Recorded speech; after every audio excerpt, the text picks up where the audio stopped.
Everyone, welcome to भैया maths वाले। तो बच्चों, कल से आपका लाइव क्लास स्टार्ट हो रहा है। लीनियर अलजेब्रा के साथ में मैं स्टार्ट कर रहा हूँ 6:30 बजे आपका क्लास लगेगा कल से, ठीक है। तो ये जो सेशन में रख रहा हूँ ये बहुत ही इंपॉर्टेंट है। यहाँ पे आप देख सकते हो बोर्ड में लिखा हुआ है इन डेप्थ बैच वर्सेस क्या बैच, मार्क्स ऑफ बैच, है ना। तो ये दोनों बैच मैंने किस तरीके से प्लान किया आप देख सकते हो। ये फायर को रिप्रेजेंट करता है, ये जो बैच है वो फायर को रिप्रेजेंट करता है और ये जो बैच है वो आइस को रिप्रेजेंट करता है। तो आपके दिमाग में क्वेश्चन आएगा सर दोनों में डिफरेंस क्या है, सर दोनों का मीनिंग क्या है। अगर आपने ट्रेलर देखा होगा तो आपको थोड़ा सा आइडिया होगा। जो इस चैनल का जो लॉन्च ट्रेलर था वो जब आपने देखा होगा तो आपको थोड़ा सा आइडिया लग चुका होगा। लेकिन फिर भी मैं चाहता हूं कि जैसे ही कल से सेशन स्टार्ट हो रहे हैं और जैसे आप मेरे साथ कनेक्टेड हो गए या फ्यूचर में जो बच्चे कनेक्ट होने जाएंगे तो उनसे मेरा ये रिक्वेस्ट है कि इस वीडियो को बिना स्किप किए पूरा देखना। और इस वीडियो को मैं बहुत छोटा रखूंगा, लेस देन 10 मिनट्स रखूंगा ताकि आपका ज्यादा टाइम वेस्ट ना हो। लेकिन अगर आप मेरे से कनेक्टेड रहते हो या फिर आगे जाके कनेक्ट होने वाले हो तो ये वीडियो आपके लिए बहुत ज्यादा इंपॉर्टेंट है। तो जैसे कि आप देख रहे हो कि फायर बैच और आइस बैच भी आप बोल सकते हो, है ना।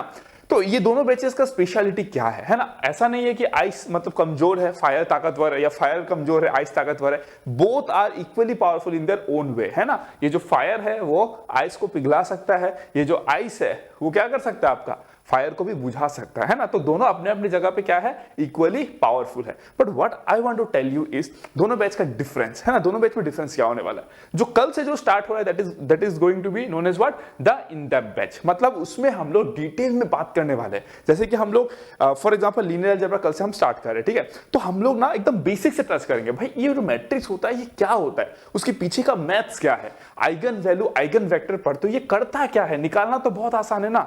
मतलब 100 बच्चों में से 99 बच्चे को पता है आइगन वैल्यू कैसे निकालते हैं। ए माइनस लैम्डा डिटरमिनेंट 0 करोगे निकाल लोगे, इसको कैरेक्टरिस्टिक रूट बोलते हैं। नहीं, ये सब चीजें बोरिंग, ये सब चीजें हम लोग पढ़ेंगे but in a unique way. मतलब हम ये देखेंगे कि उन चीजों को कैसे यूटिलाइज करेंगे। मतलब अगर आप कोई चीज पढ़ते हो, कोई नॉलेज दे रहे हो, खास करके आप इंजीनियरिंग स्टूडेंट हो, तो किताबी चीजें करके आप खुद बड़ा तो कुछ नहीं कर सकते। इसका मतलब मैं ये नहीं कह रहा हूं कि क्वेश्चन सॉल्व करना इंपॉर्टेंट नहीं है। इस प्लेटफॉर्म में आई प्रॉमिस यू जितना क्वेश्चंस और जितने न्यू और यूनिक क्वेश्चंस मैं कराऊंगा आपको बाहर कंबाइंड प्लेटफॉर्म्स मिला के उतना नहीं करा सकते। बाहर में तो बस वही पीवाईक्यू होता है। मैं यहां पे अपने प्लेटफॉर्म में पीवाईक्यू बहुत कम करवाऊंगा। आप बोलोगे सर बिना पीवाईक्यू के कैसे होगा।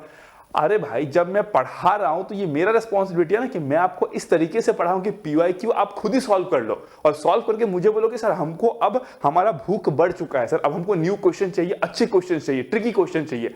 क्या पता आईआईटी नेक्स्ट ईयर कुछ ऐसे क्वेश्चन दे दे जो थोड़ा डिफिकल्ट लेवल के आ जाए। जैसे कि अगर आप नॉर्मल केस में देखोगे तो आईआईटी बहुत सिंपल क्वेश्चन फ्रेम करता है, गेट में बहुत सिंपल क्वेश्चन फ्रेम करता है, ठीक है। एक आध बार होता है बस, प्रोबेबिलिटी में आप देखो तो अच्छा क्वेश्चन आ जाता है। एल्स ओवरऑल उनका जो क्वेश्चन का जो लेवल रहता है वो बहुत ही लो है ना। एवरेज भी नहीं बोलूंगा, that is very low level question. उसको 12 का बच्चा भी बहुत सारा क्वेश्चंस कर देगा, कैलकुलस और लीनियर अलजेब्रा का, ठीक है। तो anyways that is not my point, ठीक है।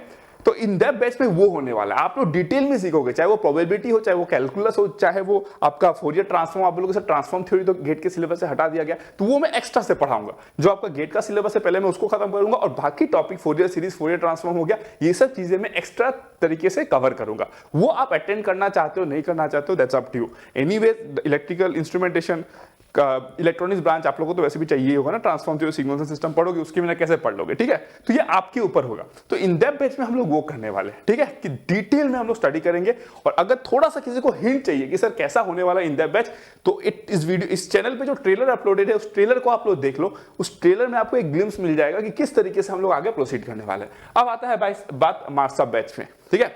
तो मार्क्स ऑफ बैच जो है वो किसके लिए है, बेसिकली जो बच्चे को सिर्फ क्वेश्चन सॉल्व करना है, उसको कोई मतलब नहीं है कंसेप्ट से। क्योंकि देखो ये जो कंसेप्ट, ये जो आइडिया है, मैंने इस बेसिस पे बिल्ड किया है कि मुझे पता है, मैं इतने टाइम से पढ़ा रहा हूं तो मुझे पता है दो टाइप ऑफ बच्चे होते हैं। एक जिनको सिर्फ क्वेश्चन सॉल्व करना है, एक बच्चे ऐसे होते हैं जिनको क्वेश्चन भी सॉल्व करना है, चीजों को जबरदस्त तरीके से समझना है। वो बस मतलब they don't want to be like a parrot कि उनको सिखा दिया गया ऐसा क्वेश्चन है तो ऐसे सॉल्व करो, वो वैसे ही सॉल्व करेंगे।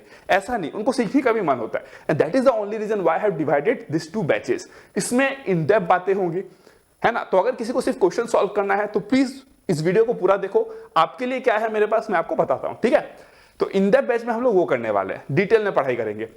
ये जो मार्क्स ऑफ बैच है ये बेसिकली क्या है, it's like a crash course. यहां पे हम लोग with in like 60 hours, maximum 60 hours में हम लोग इंजीनियरिंग मैथमेटिक्स को कवर कर लेंगे।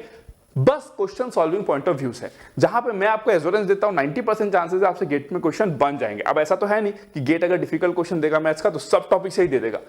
एक दे सकता है कोई क्वेश्चन, मैक्सिमम 2 क्वेश्चन दे सकता है, उससे ज्यादा तो नहीं देगा ना वो।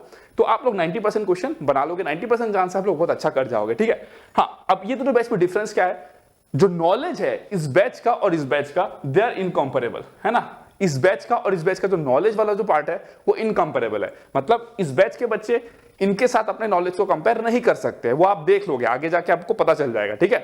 क्वेश्चन सॉल्विंग एबिलिटी दोनों का बराबर होगा, क्वेश्चन सॉल्विंग एबिलिटी दोनों का बराबर होगा। तो सर यहाँ पे डिफरेंस क्या है, डिफरेंस ये है कि हो सकता है बहुत सारे क्वेश्चन जिसमें आपको 1 मिनट, 1.5 मिनट, 2 मिनट लग जाए, इस बैच के बच्चे बिना पेन उठाए उसको सॉल्व कर देंगे विद इन 10 सेकेंड्स। ये डिफरेंस होने वाला है ना, तो ये डिफरेंस बहुत इंपॉर्टेंट है। तो पूरा प्लानिंग किया हूं मैं, मतलब पिछले आप बोल सकते हो कि 2 महीने से मैं एक जबरदस्त तरीके से प्लान किया हूं कि किस तरीके से चीजों को एग्जीक्यूट कराया जाए, किस तरीके से चीजों को पढ़ाया जाए ताकि बच्चों को इंटरेस्ट है, किस तरीके से उसको मैं ऐसे लिंक कर दूं, सारे टॉपिक्स को ऐसे लिंक कर दूं कि बच्चे को अगर एक टॉपिक याद आ जाए ना तो उसके पहले का और उसके बाद का सारा टॉपिक को अपने आप रिकॉल कर ले। किस तरीके से मैं ऐसे पढ़ाऊं कि बच्चे को कुछ याद ही ना रखना पड़े। तो इन सारे पॉइंट्स पे मैं वर्क किया हूं और अपना टीचिंग एक्सपीरियंस का जितना पोटेंशियल है, जितना मैंने अभी तक एक्सपीरियंस किया, गेन किया, सब कुछ मैं यहाँ पे लगाने वाला हूँ, ठीक है। तो ये बैच और ये बैच में आपको डिफरेंस समझ में आ गया, ठीक है। तो कल से आपका लाइव स्टार्ट होने वाला है, लाइव क्लासेस स्टार्ट होने वाला है 6:30 बजे से। तो जिसको नॉलेज चाहिए, क्वेश्चन सॉल्विंग एबिलिटी चाहिए, कल से ज्वाइन हो जाओ। यहाँ पे एक क्वेश्चन ये आएगा कि सर ये वाला बैच कब चलेगा, तब जैसा कि मैंने बताया ये क्रैश कोर्स है और इसको खत्म करने के लिए मेरे को 50-60 आवर्स चाहिए। तो ये बैच जो स्टार्ट होगा that will be somewhere in the month of September, October आप बोल सकते हो, या फिर अक्टूबर बोल सकते हो आप। तो उस टाइम पे ये स्टार्ट होगा और तुरंत खत्म हो जाएगा, ज्यादा टाइम लगेगा नहीं, तुरंत खत्म हो जाएगा। रैपिड क्लासेस हो जाएंगी, 4 घंटे 3 घंटे की क्लासेस चलेंगी, जिसमें आपका 10-15 दिन में ये खत्म हो जाएगा, ठीक है, इन मार्क्स ऑफ बैच। तो सर हम मार्क्स ऑफ बैच में ज्वाइन होना चाहते हैं, लेकिन सर अभी क्या करें? आपको कुछ करना नहीं है, बस आराम से पेशेंस के साथ रहो। ये जो बैच चलेगा इसमें से बहुत सारे स्पेशल वीडियोस भी आएंगे, वो आप वीडियो को देख सकते हो, तो आपको एक आइडिया भी हो जाएगा कि इन डेप्थ बैच में किस तरीके से पढ़ाया जा रहा है। ये जो बैच है किसको हेल्प करेगा? जो जॉब गोइंग वाले बच्चे हैं, जिन्होंने ड्रॉप लिया है और कहीं पे जॉब कर रहे हैं, कोई आईटी कंपनी में कर रहे हैं या फिर कोई कहीं पे कर रहे हैं जहां पे उनको टाइम कम मिलता है पढ़ाई के लिए, तो उनके पास तो ऑप्शन नहीं है ना। मैं इसलिए बोला ना, दोनों बैच जो है अपने अपने जगह पे अपने अपने टाइप ऑफ ऑडियंस के लिए परफेक्ट है। अगर आपके पास में ज्यादा टाइम नहीं है, आप ज्यादा टाइम डिवोट नहीं कर सकते, तो आप इंजीनियरिंग बैच में कैसे ज्यादा टाइम दोगे ना। और इन डेप्थ बैच वालों के लिए और एक क्वेश्चन आएगा आपके दिमाग में ये क्वेश्चन आएगा कि सर इतना डिटेल में अगर करेंगे तो खत्म करने में कितना टाइम लगेगा?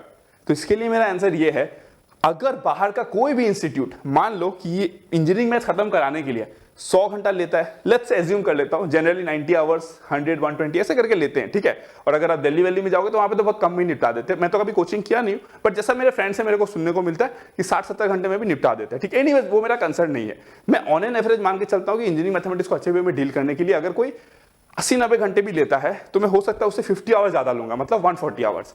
लेकिन इतना मैं आपको प्रॉमिस करता हूं ना कि वो 140 आवर्स खत्म होने के बाद आप रुकोगे नहीं, आप बोलोगे कि सर कुछ भी पढ़ा दो लेकिन और पढ़ा दो। इतना इंटरेस्ट आ चुका है मैथ्स में, उस लेवल पे मैं आपको पहुंचा दूंगा, दैट इज माय प्रॉमिस। आपको अगर लगता है कि सर ऐसे तो बहुत लोग आते हैं, वादे करते हैं, लेकिन सर होता कुछ नहीं है, तो मैं कह रहा हूं अपने लाइफ का 5-6 घंटा दे सकते हो। 5-6 घंटा देके इन डेप्थ बैच का जो कल से लीनियर अलजेब्रा स्टार्ट हो रहा है उसको अटेंड करके देखो, तो उसमें आपको आइडिया हो जाएगा। अगर मैं आपको 5-6 घंटे के अंदर अगर खुश नहीं कर पाया, प्लीज डोंट ज्वाइन मी। आप अगर चैनल को सब्सक्राइब भी किए हो, कुछ नहीं करना है आपको, बस अनसब्सक्राइब बटन पे अपना क्लिक करो बटन, और आराम से आपको जहां पे पढ़ना पढ़ सकते हो, है ना। तो इसमें ना ही मैं गलत हूं ना ही आप गलत हो, है ना। Maybe I failed somewhere to impress you, right. लेकिन मैं जितना तक जानता हूं 99.99% चांस है कि आप इंप्रेस होके ही रहोगे यहां से और अनसब्सक्राइब नहीं करोगे, ठीक है। वो मैं जानता हूं, भले आप मेरे दुश्मन ही क्यों ना हो, कि इतना मैं इस बार प्लान किया हूं चीजों को कैसे एग्जीक्यूट करना है, तो आप एंजॉय करने वाले हो। तो this is the difference between in depth batch and marks of batch. This is the fire batch, this is the ice batch, and both are equally powerful in their own way. Question solving ability दोनों का समान रहेगा, knowledge level you can not compare, knowledge level in batch का और इस batch का बहुत different होगा, मतलब, है ना। तो हो सकता है एग्जाम में अगर ऐसे क्वेश्चन आ जाए जो बेसिक हो कि एक बच्चे को बहुत नॉलेज नहीं चाहिए उसको सॉल्व करने के लिए, दोनों ही बच्चे अच्छा परफॉर्म कर जाएंगे, दोनों ही सारे क्वेश्चन बना लेंगे लगभग, ठीक है ना। लेकिन अगर ऐसे टेक्निकल कंसेप्चुअल क्वेश्चन दे दे आईआईटी कि भाई ऐसा क्वेश्चन दे दे जिसको अगर कोई बच्चा सिर्फ क्वेश्चन सॉल्व करके आया है पीवाईक्यू, उससे हिलेगा तक, उसको समझ में ही नहीं आएगा क्वेश्चन में दिया क्या है, ये बच्चे इजीली हैंडल कर लेंगे। ये बच्चे में भी हो सकता है तुक्का लगा दे तो लग जाए, या कहीं से XYZ जोड़ जाड़ के सॉल्व कर भी ले जाए, लेट्स से, लेकिन चांसेस है कि ये नहीं बना पाएंगे। है ना। इसका मतलब ये नहीं कि ये खराब स्टूडेंट है, इनको भी मैं बराबर ही पढ़ाऊंगा, लेकिन ऑफकोर्स सब बात है ना, मतलब इस बैच में कुछ लेट्स अलग लेवल का होने वाला है भाई। इसको अगर मैं 50-60 घंटे में खत्म करूंगा, इसमें मैं अगर बोल रहा हूँ 140 घंटे लूंगा, तो भाई उस उतना एक्स्ट्रा आवर्स में तो कंसेप्ट की ही बात होगी ना, क्वेश्चंस तो मैं बराबर ही कराऊंगा ना दोनों को। और इस बैच में तो आपका कितना होगा, 70% आपका क्वेश्चन ही होगा, 30% कंसेप्ट, और इसमें आपका बराबर मतलब 100% क्वेश्चन, 100% कंसेप्ट, आप ऐसा समझ के चलो, ठीक है ना। तो मजा आएगा, एंजॉय करेंगे जबरदस्त वे में, ऐसा मैथ्स पढ़ोगे कि लाइफ में आपने नहीं पढ़ा था। और मैं आपको ये भी कहता हूं कि देखो, फर्स्ट क्लास अटेंड करो, आप फर्स्ट क्लास में ही बोलोगे, आप चाहे किसी भी कॉलेज से पढ़े हो, इंडिया के किसी भी कॉलेज से, है ना, आप पढ़ने के बाद बोलोगे, फिर कोचिंग से भी पढ़े हो, आप बोलोगे सर ऐसा भी होता है क्या, मतलब सर आप तो मतलब पहला क्लास में कुछ ऐसा बोल दिए जो आज तक सोचा ही नहीं था ऐसा होता है, ना कहीं किसी ने कुछ पढ़ाया ऐसा, पहला क्लास में बोलोगे, ये भी मेरा दावा है। बस अटेंड करो और देख लो, खुद पता चल जाएगा। और अगर ऐसा होता है, देखो मैं तो कुछ पैसा ले नहीं रहा हूं आपसे, एज ऑफ नाउ तक के लिए तो मैं कुछ भी पैसा नहीं ले रहा हूं आपसे। आप जब क्लास अटेंड करोगे, if you feel happy, if you feel dilated, आपको लगता है कि यार मजा आ गया, मतलब ऐसा कंटेंट पहले कभी नहीं देखा, तो कुछ मत करो, एटलीस्ट यार लाइक करना है नहीं करना है वो भी आपके ऊपर है, बस कमेंट सेक्शन में अपना फीडबैक देते जाना एटलीस्ट कि आपको लगा कैसा, ठीक है। चलो फिर, thank you so much, love you all. कल से 6:30 बजे लाइव क्लासेस स्टार्ट हो रहा है ना। अभी बस रात को टेस्टिंग वगैरह हो जाएगा, लाइव सेटअप का सब कुछ, एवरीथिंग इज रेडी, बस टेस्ट करना है, ठीक है। कोई इशू नहीं आना चाहिए भगवान की दया से, ठीक है। तो कल 6:30 बजे आपका लीनियर अलजेब्रा स्टार्ट होने वाला है, जहां पे हम लोग फर्स्ट क्लास में सीखने वाले हैं what is the basic mathematics behind matrices, जो मैट्रिसेस के पीछे जो बिहाइंड जो हिडन मैथमेटिक्स है, जो बहुत ही गिने चुने लोगों को पता है, वो हम लोग फर्स्ट क्लास में पढ़ने वाले हैं, मजा आएगा, ठीक है। तो इस वीडियो के बाद, इस वीडियो के साथ साथ आपको और एक वीडियो मिलेगा जहां पे मैं लीनियर अलजेब्रा को कैसे डिटेल में डिस्कस करने वाला हूं, उसका लेआउट, उसका रोड मैप जो है वो भी मैं डिस्कस करने वाला हूं, वो वीडियो भी आप लोग देखना मत भूलना, ठीक है। चलो फिर, thank you so much, love you all, see you guys in the first class या फिर next class, whatever it is, okay, good bye.